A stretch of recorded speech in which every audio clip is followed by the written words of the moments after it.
Guys, good afternoon and welcome to Money Control. I'm Karunya Rao. With me is Manisha Gupta, and today we'll talk about agri commodities. And now that the Russia-Ukraine conflict has once again gotten escalated, how is it impacting the entire basket of agri commodities? I think what we are dealing with is fear psychosis, because if Russia plans to close the safe haven corridor, which had it opened in sense of Black Sea port in Ukraine, then you're looking at wheat, corn, sunflower that had started to come into the market, just about start to come into the market, also yet again get shut. That is what we are seeing in sense of build up in premium. And that's what happened early this year, right? When the war just had started, all of these commodities, and we saw the prices of oil, refined oil, palm oil, sunflower oil, everything go up.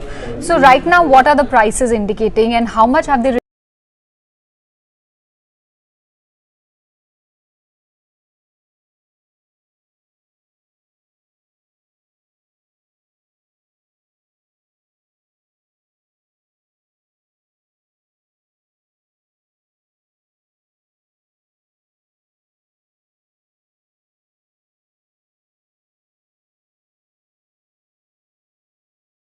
out? You have seen the US crop on the lower side, and if everything was going fine in India, you have the October rain 67% more than the normal. So everywhere that you look, there are now concerns cropping up. So what's happening homegrown production wise, like our farmers here now looking to augment production? Can they even augment it? So we start sowing in June and July, and the harvest starts in September and October. So there is a standing crop which does not need rain, but we do understand on what's happening in UP, where you have seen the October rains 500% above normal. So the paddy fields are flooded, so much so that there were videos being sent by farmers saying that their paddy is started to sprout now. There is just so much humidity, which is not good quality. So the quantum of your crop perhaps may still be good, but the yield is going to go down, the quality is going to suffer a lot, and that is what you're assessing right now. So in the Indian markets, whether it's Maharashtra, Gujarat, we were talking about on how Delhi, Haryana belt, UP, MP, Jharkhand, all of these areas have seen a lot of rain, and while the crop damage is still being assessed, the markets do believe that there is going to be concerns going forward. And you talked about sugar as well.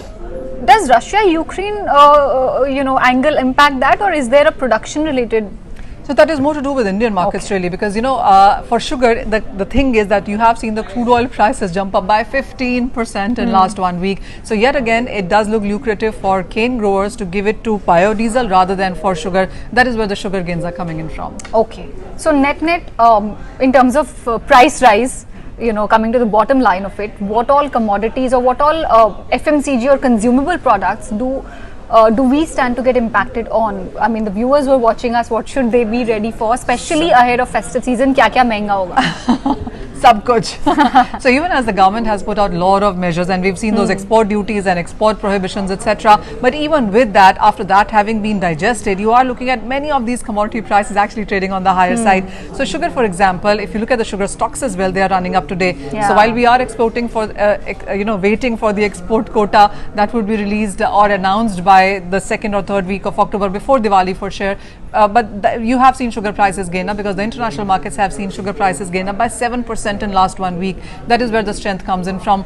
Pulses, dal roti, dal, let me tell you about that. Since the month of July, you have seen many of these dal prices gain up anywhere between 18 to 25% on the higher side. So yes, at one point in time, there was, farmers lamenting that dal prices are coming at or below MSP. So you have pulses prices rising. Edible oil prices have been on a surge as well. So the markets do believe that the next couple of weeks rather, or until Diwali, many of the agriculture commodity prices could be on the higher side. Usually you do a detox after the festive season. This time, because of the soaring prices, you may have to go on a detox or a fast of sorts, perhaps way before, because whatever she said, rice, dals, oil, sugar, wheat, so everything is take your pick and see how you want to navigate this. But for now, what we're given to understand is that agri commodities are on a rise, and they could be, at least in the near term, in the foreseeable future. That's all we have for today. Thank you for tuning in.